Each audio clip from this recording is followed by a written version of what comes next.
बिस्मिल्लाहिर्रहमानिर्रहीम। अस्सलाम वालेकुम व्यूअर्स, मैं हूँ राना फारूक दिलदार यूट्यूब चैनल के साथ।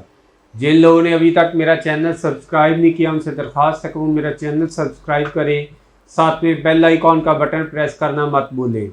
आज सुबह ही मुस्लिम लीग नून की नायब सदर मरियम नवाज़ साहिबा जो कि लंदन के लिए रवाना हो चुकी हैं, वो इस वक्त दोहा पहुँच चुकी हैं।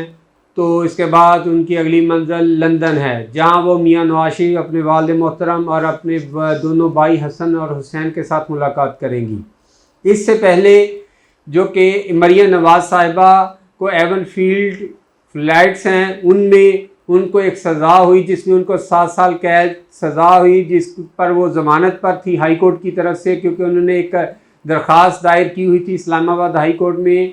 और उस दौरान ही ज़मानत जब उनको मिली तो वहाँ उनका पंजाब गवर्नमेंट ने उनका पासपोर्ट भी अपने पास जमा रखा ताकि वो बाहर ना जा सके ज़मानत के तौर पर। इससे पहले आपने देखा होगा कि जब मियां नवाज शरीफ साहिब को बीमार हुए, उनकी तबीयत ख़राब हुई, जब उनको पाकिस्तान से वो लंदन गए तो एयर एम्बुलेंस में जहाँ गारंटी दी मियां नवाज शहबाज शरीफ साहिब ने अपने भाई की, जो कि उस वक़्त अपोजिशन लीडर थे, अब प्राइम मिनिस्टर बन चुके हैं इमरान खान साहब के अदम एतमाद कामयाब होने के बाद।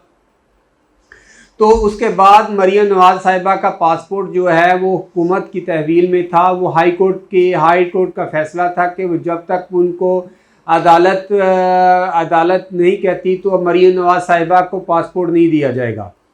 मरियम नवाज साहिबा को परसों लाहौर हाई कोर्ट के चीफ जस्टिस जनाब जस्टिस अमीर हुसैन की सरबराही में 2-3 रुकनी बेंच ने उसकी हेयरिंग सुनी। उसके बाद जो कि मरियम नवाज के वकील हैं अमजद परवेज़ साहब, उन्होंने मरियम नवाज साहिबा की तरफ से दलाइल दिए और हाई कोर्ट ने फैसला दिया कि मरियम नवाज साहिबा का पासपोर्ट वापस दिया जाए।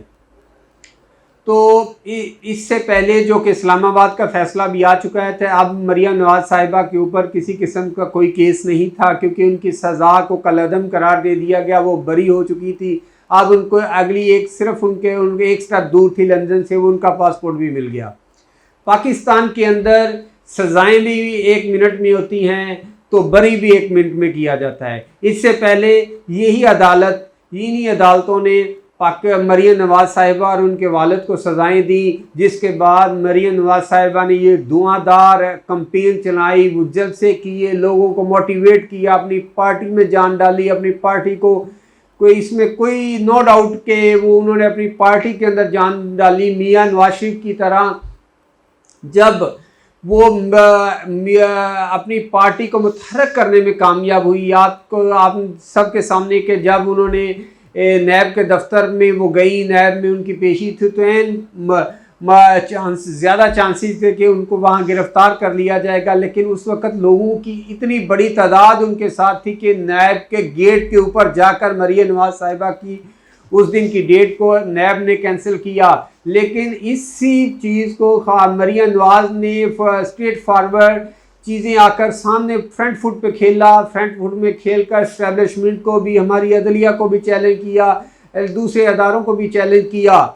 लेकिन अब मरियम नवाज साहिबा और उसकी हुकूमत है, उनकी पार्टी की हुकूमत है, उनके चचा प्राइम मिनिस्टर ऑफ पाकिस्तान हैं, उनके लिए वो रास्ते निकाल चुके हैं कि अब वो उनकी इस्टेब्लिशमेंट के साथ भी सुलह हो चुकी है, क्योंकि इस वक्त इमरान खान साहिब और इस्टेब्लिशमेंट के दरमियान बहुत दूरियां पैदा हो चुकी हैं, वो एक दूसरे से बहुत दूर जा चुके हैं। तो इनको करीब मरियम नवाज साहिबा ने उसी चीज़ का फ़ायदा उठाया। उसी चीज़ का फ़ायदा उठाते हुए मरियम नवाज साहिबा की सज़ा भी कलअदम करार दी गई, तो उनको पासपोर्ट भी दिया गया, जो आज वो लंदन के लिए रवाना हो चुकी हैं। क्या इसी तरह पाकिस्तान की अदलिया में मेरे जैसे एक आम बंदे को भी इसी तरह इंसाफ मिलता है कि 1 मिनट के अंदर उसकी सज़ा माफ़ हो? क्या 1 मिनट के अंदर उसके केसेस माफ़ किए जाएं? क्या 1 मिनट के ऊपर उनके पासपोर्ट वापस किया जाए? क्या मेरे साथ भी हो सकता है? पाकिस्तान को, पाकिस्तानी अदलिया को, पाकिस्तानी सियासतदानों को, पाकिस्तानी इस्टेब्लिशमेंट को इसको गौर से देख, अगर पाकिस्तान को ऊपर लेकर जाना है, पाकिस्तान को तरक्की याफ्ता ममालिक में शामिल करना है, लेकिन हमें इंसाफ इस मुल्क में देना होगा। इंसाफ के लिए किसी सिफारिश की ज़रूरत ना हो, इंसाफ के लिए कोई बड़े बंदे की ज़रूरत ना हो, इंसाफ के लिए चाहे अमीर है चाहे गरीब, जिस तरह हमारा इस्लाम हमें कहता है। आज सल्लल्लाहु अलैहि वसल्लम के पास एक चोरी का केस आया तो आपने फरमाया उस औरत के हाथ काटने का कहा गया। कुछ सहाबा किराम ने फरमाया कि इनको माफ़ी दे दीजिए, लेकिन आप सल्लल्लाहु अलैहि वसल्लम ने फरमाया आज अगर इसकी जगह मेरी बेटी फातिमा भी होती, आज अगर मेरे इस औरत की जगह मेरी बेटी फातिमा भी होती तो मैं उसका भी हाथ काटने का हुक्म देता। कि ये था इंसाफ के तकाजे। हमें इंसाफ के तकाजे जब तक पूरे नहीं करेंगे, जब हर एक के लिए कानून बराबर नहीं होगा, जब हर एक को इंसाफ नहीं मिलेगा, तब तक ये मुल्क पाकिस्तान तरक्की नहीं कर सकता। हुकूमत जिसकी भी हो, चाहे मुस्लिम लीग नून की हो, पाकिस्तान तहरीक इंसाफ की हो, पाकिस्तान पीपल्स पार्टी की हो, या इस्टेब्लिशमेंट का जितना भी रोल हो, लेकिन इंसाफ पर कम्प्रोमाइज़, जो लोग जिस मुल्क में इंसाफ बिकना शुरू हो जाए वो मुल्क तबाह व बर्बाद हो जाते हैं। हमारे हमसाए ममालिक इंडिया का देख ले, बांग्लादेश हमारे बाद हमसे जुदा हुआ, हमसे 71 में हमसे अलग हुआ। आज वो देखें वो तरक्की कहाँ पर चला गया है, कहाँ पर कितनी इस मुल्क ने टेक्सटाइल के हर शोबे में उसने तरक्की करते हमको पीछे छोड़ गया है।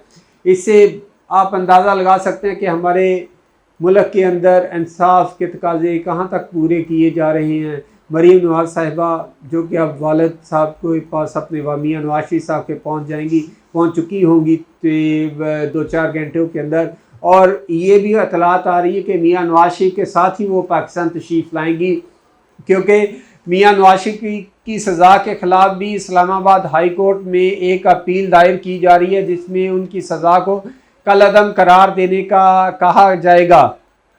तो इसलिए जब उनकी रिट हेयरिंग के लिए मंजूर हो जाएगी, जिस दिन उनकी दरख्वास्त के लिए पैनल बन जाएगा, जब फुल कोर्ट बन जाएगा, तब मियां नवाज शरीफ के साथ ही मरियम नवाज पाकिस्तान तशरीफ़ लाएंगे। वो इसीलिए पाकिस्तान से लंदन चली गई हैं। तो इससे खुद अंदाज़ा लगा लें कि मुस्लिम लीग नून के लिए तो खुशखबरी है कि उनके लीडर मियां नवाज शरीफ साहब वापस आ रहे हैं। और जिस तरह सागदार साहब ने हामिद मीर के प्रोग्राम में कहा कि अगले उम्मीदवार प्राइम मिनिस्टर के मियां नवाज शरीफ साहब ही होंगे, तो मियां नवाज शरीफ साहब इलेक्शन भी कंटेस्ट करेंगे, वज़ीर आज़म पाकिस्तान भी बनेंगे। तो मुस्लिम लीग नून के लिए तो एक बड़ी खबर है जो कि चंद ही दिनों में सामने आ जाएगी। राना फ़ारूक दिलदार को इजाज़त दें, इंशाअल्लाह दोबारा आ जाऊँगा नए वीडियो के साथ। अस्सलाम वालेकुम।